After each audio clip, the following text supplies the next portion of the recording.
सबसे पहले मैं अधीर जी और बंगाल की जनता, बंगाल के हमारे कार्यकर्ताओं का दिल से धन्यवाद करना चाहता हूं कि पिछले 2-3 दिनों में आपने यात्रा को इतना सफल बनाया, इतनी ऊर्जा, इतनी शक्ति, इतनी मोहब्बत आपने हमारी यात्रा में डाली। धन्यवाद अधीर जी।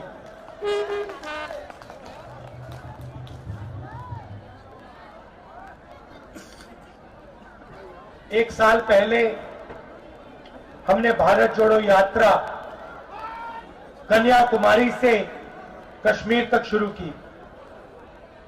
यात्रा का लक्ष्य जो आरएसएस और बीजेपी के लोगों ने देश में नफरत और हिंसा फैला रखी है, उसके खिलाफ खड़ा होना और उनकी विचारधारा के सामने हमारी विचारधारा, मोहब्बत की विचारधारा, भाईचारे की विचारधारा रखने की थी। यात्रा में एक लाइन में हमारी पूरी की पूरी सोच, एक लाइन में, एक नारे में यात्रा से निकली।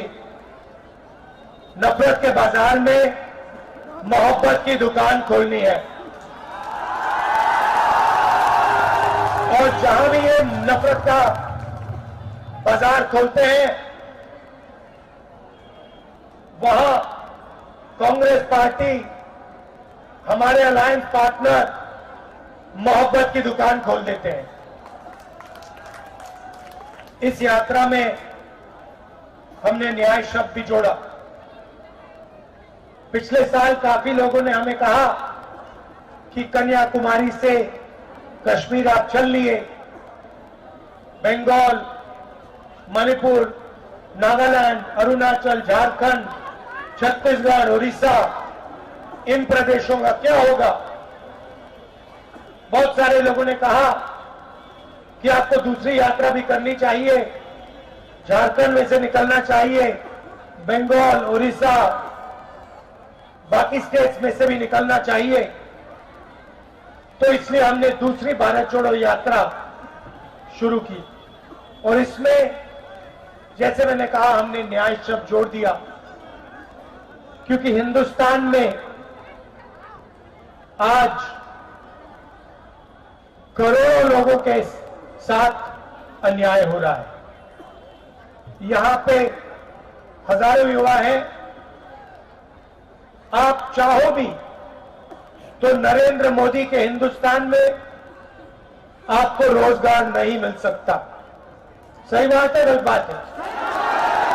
ठीक से बोलो, सही है। दिल्ली तक सुनाई देना चाहिए। क्यों?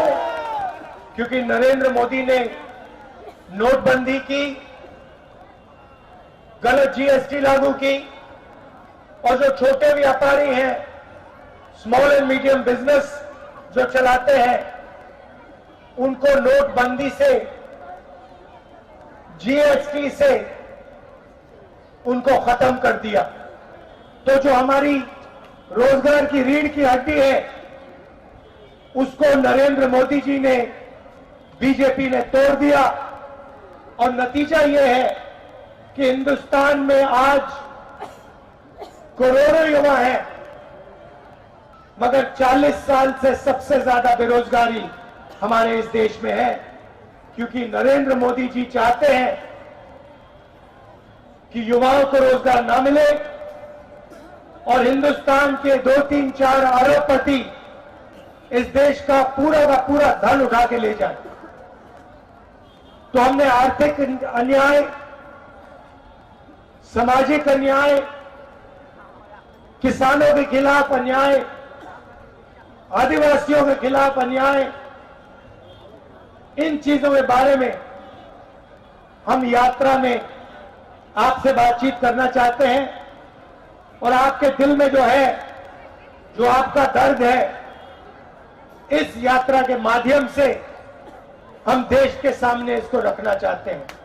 आने वाले दिनों में हम आपके बीच आएंगे,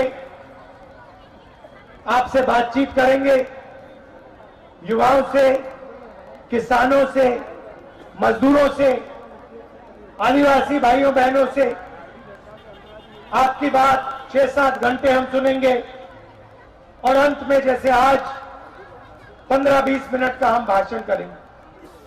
हम आपकी मन की बात सुनना चाहते हैं, आपकी मन की बात समझना चाहते हैं।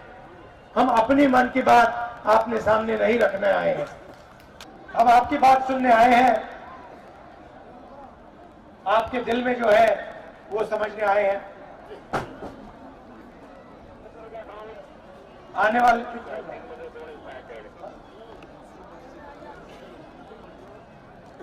तो ये मेरा आज के लिए मैसेज था। आने वाले दिनों में आप हमारे साथ चलिए, यात्रा में शामिल होइए और जैसे मैंने कहा, नफरत के बाजार में मोहब्बत की दुकान खोलिए। आखिरी बात मैं कहना चाहता हूं, आपने देखा कि आपने जो सरकार चुनी थी, आपने वोट डाल के जो सरकार चुनी थी, उस सरकार को बीजेपी ने चोरी करने की कोशिश की, उसको उखाड़ने की कोशिश की।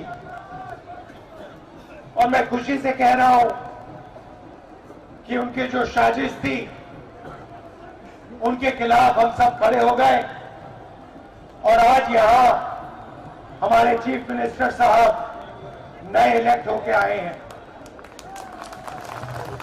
लड़ाई विचारधारा की है, उनके पास धन है, सारी की सारी एजेंसीज हैं, जितना दबाव डालने की कोशिश कर सकते हैं वो करें, हमें कोई फर्क नहीं पड़ता। हम बीजेपी से, आरएसएस से डरने वाले नहीं हैं।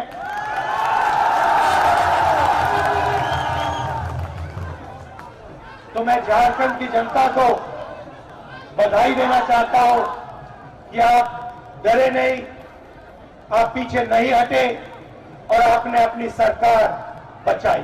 धन्यवाद, जय हिंद। नमस्कार, मैं हूं मानक गुप्ता। अगर आपको हमारा ये वीडियो पसंद आया हो तो इसे लाइक और शेयर जरूर करें और हाँ, हमें सब्सक्राइब और फॉलो करना ना भूलें ताकि आप देश और दुनिया की कोई खबर मिस ना करें। तो जुड़े रहिए हमारे साथ और देखते रहिए न्यूज़ 24।